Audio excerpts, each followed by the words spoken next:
The heavyweight division is so cooked at the moment, it low-key kind of sucks, and I've identified three main problems with the division.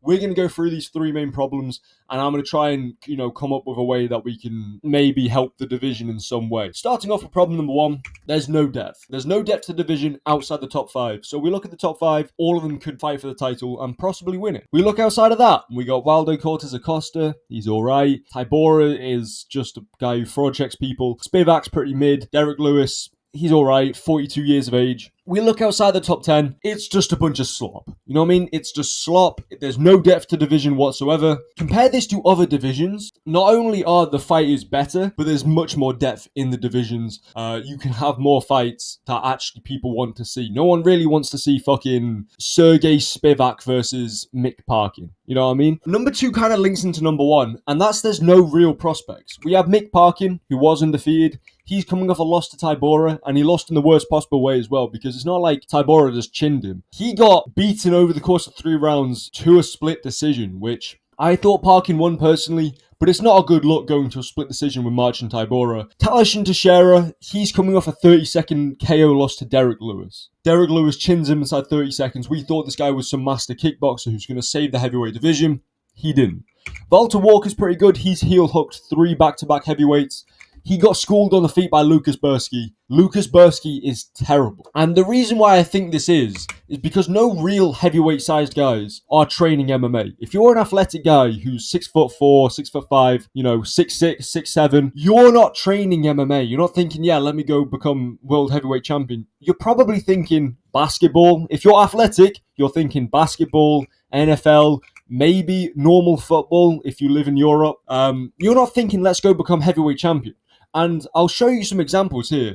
Austin Lane used to play in the NFL. He sucked at it. He was a journeyman. He switches over to mixed martial arts in 2015. Waldo Cortez Acosta, who's ranked 6th in the division, by the way, started training at 24 years of age when his baseball career kind of came to a stop. Derek Lewis only started training combat sports at age 17. It took him losing a scholarship because he went to jail for 3 years to start training MMA. These are 3 guys in the division, and I think if we look at all 30 heavyweight fighters in the division, I reckon at least 15 of them have failed at other sports and used MMA as a backup to become some kind of athlete. On top of that, there's no real KO ability anymore in the heavyweight division, and that's what separates it from the other divisions. Because if you think about it like this, without the factor of one person being able to knock out another person like that, the heavyweight division is just 2 fat guys swinging at each other. The KO ability of fighters is what separates the heavyweight division from every other division. Take that KO ability away, they're just 2 guys who are morbidly obese swinging at each other, and it's worse technique, it's just a worse fight than every other division. And if we look at the current heavyweight rankings, this is it. There's only really about 4 guys in the division which I'll sit and look at and go, there's gonna be a KO in this fight. And then there's guys in the division who just don't have KO potential. Like Martin Bidet, I know he just got cut. He went 7-1. 8 fights in the UFC, did not get a single knockout. TKO, KO, anything. He just went to decision, 3-round slop fest against other fat heavyweights.